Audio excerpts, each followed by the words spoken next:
Praise the lord. యేసుక్రీస్తు నామమున అందరికీ శుభోదయం. మార్చి 19వ తేదీ 2026 గురువారం కొరకు ఏర్పాటు చేయబడిన ఈరోజు శిలువ వాక్య వాగ్దానం. యేసు ప్రభువు శిలువ శ్రమల ధ్యానములలో 26వ దినము. యేసు ప్రభు అనుభవించిన శ్రమలను తలంచుచు గెత్సెమనే తోటలో యేసుక్రీస్తు శిలువకు అప్పగింపబడిన రాత్రి 14 స్థలములలో ప్రధాన ఘట్టాలు జరిగినవి. వాటిని తలంచుచు ఈరోజు దేవుని శిలువ వాక్య వాగ్దానం. 3వ స్థలం యేసు మొదటిసారి పడిపోవుట. యెషయా గ్రంథము 53వ అధ్యాయం 4వ వచనం. అతడు మన రోగములను భరించెను, మన వ్యసనములను వహించెను. ఆమేన్. ప్రియమైన దేవుని జనాంగమా, యేసుక్రీస్తు ప్రభువు శిలువ శ్రమలకు అప్పగింపబడే ముందు ఆ రాత్రి ఆయన పడిన శ్రమలను ధ్యానించుటకు, మన రోగములను, వ్యాధి వారములను, వ్యసన భారములను దింపుకొనుటకు శిలువ మార్గంలో పయనిద్దాం. మన శ్రమలో విజయం పొందుదాం. యేసుక్రీస్తు మన రోగములను, సిలువను మోస్తూ భరించెను. భారభరితమైన సిలువను తన భుజంపై పెట్టిన వ్యసనములనే కాక మన వ్యసనములను వహించెను. అన్యాయపు తీర్పు ద్వారా అమాయకులను బలి చేయడం అప్పటి మతాధికారులకు, సైనికులకు వ్యసనమైపోయింది. వారి వ్యసనములను కూడా యేసు ప్రభువు వహించెను. మన పాపముల వల్ల మనకు రోగములు, శరీరము పాడైపోతున్నది. అట్టి శరీరమును తన రక్తముచే శుద్ధీకరించి కాపాడు యేసుక్రీస్తు యెరూషలేము నగరం గుండా మోయుచున్న ఆ సిలువను మోయలేక మొదటిసారిగా ఆయన పడిపోయినారు. మనం ఏ పాపములో పడిపోకుండా ఆయన తన సిలువను అడ్డువేసి కాపాడే విధంగా ఆయన మోయలేక పడిపోయి ఉన్నారని మనం ధ్యానించుకోవాలి. కావున ఆయన మన కొరకే సిలువ శిక్ష అనుభవించెను, మన శ్రమల కొరకే ఆయన భరించెను. అటు విడుదల ఈ శిలువ శ్రమల ద్వారా పొందగల శక్తిని మనకు దయచేయునుగాక. ఆమేన్. ప్రార్థన. మా భారభరితమైన శ్రమలను మోయుటకే ఆ భారభరితమైన శిలువను నీ భుజమున పెట్టుకుని నా పాప భారములు నీకు బరువైనవి నేను తెలుసుకున్నటకు నీ శిలువతో పాటు మొదటిసారిగా కింద పడిన యేసుక్రీస్తు ప్రభువు నేను కింద పడకుండా ఉన్నతముగా నిలబెట్టడానికి నన్ను లెక్కించిన నీ ప్రేమకే కృతజ్ఞతాస్తులు చెల్లించుచున్నాము. 14 స్థలములు శిల్వ మార్గం ద్వారా ధ్యానం చేయుట ద్వారా మమ్మల్ని ఆశీర్వదింప చేయండి.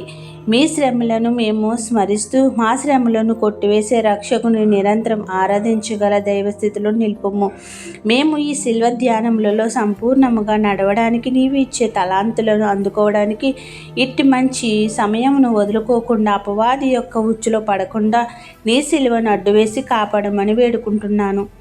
10వ తరగతి పరీక్షలు బిడ్డలందరినీ ఆశీర్వదించి జ్ఞానం ఇచ్చి పరీక్షలను చక్కగా రాయగల స్థితిలో నడుపుము. ఈ 10th క్లాస్ పబ్లిక్ ఎగ్జామ్ విజయం పొంది నా దేవుడు నన్ను ఆశీర్వదించినాడని చెప్పగల సాక్షిగా నిలుపమని వేడుకొనుచున్నాము. ఇజ్రాయెల్పై దాడి చేయుచున్న శత్రుదేశమైన ఇరాన్ను నీ చేతులకు అప్పగించుచున్నాము. ప్రభువా, నీవే నీ దేశమును, నీ జనాంగమును రక్షించుము. ఇజ్రాయెల్ కోసం ప్రార్థించుట ద్వారా మమ్ములను దీవించుము. ఈ యుద్ధం వల్ల మా బిడ్డలు ఎందరో ఇబ్బందులు పడుచుండగా నీవే వారికి తోడై ఉండి కాపాడమని వేడుకుంటున్నాము. ఈ రంజాన్ మాసంలో పని ఒత్తిడి వల్ల అస్వస్థతలు కానివద్దని ఆయన వారిని స్వస్థపరచుము. వారికి శక్తి నిమ్ము. అన్ని పరీక్షలలో విజయం దయచేయము. ఈరోజు జన్మదిన వేడుకలు, పెళ్లి రోజులు జరుపుకుంటున్న బిడ్డలను దీవించుము. అయిన వారిని కోల్పోయిన బిడ్డలకు ఆదరణ దయచేయము. కోర్టు కేసులను పరిష్కరింప చేయము. అప్పులను తీర్చే శక్తిని దయచేయము. ఇళ్లను నిర్మించే భాగ్యములను అనుగ్రహించుము. వివాహములు జరిపించుము. ఉద్యోగములు, వ్యాపారములు, ఉపాధులు, చదువులు అన్నింటి అభివృద్ధి చేయము.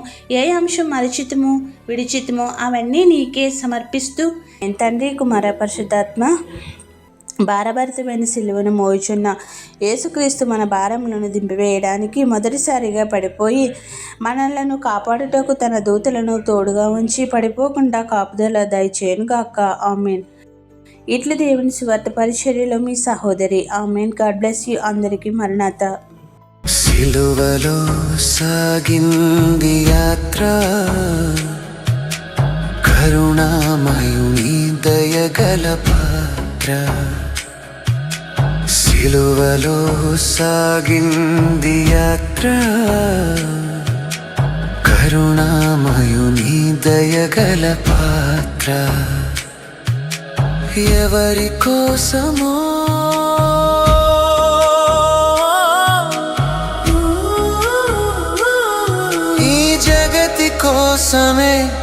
ఈ జనుల కోసమే, ఈ జగతి కోసమే, ఈ జనుల కోసమే. సిలువలో సాగింది యాత్ర, కరుణామయుని దయగల పాత్ర. సిలువలో సాగింది యాత్ర, కరుణామయుని దయగల పాత్ర. ఇది నా కోసమే, ఇది నీ కోసమే, ఇది నా కోసమే, ఇది నీ కోసమే.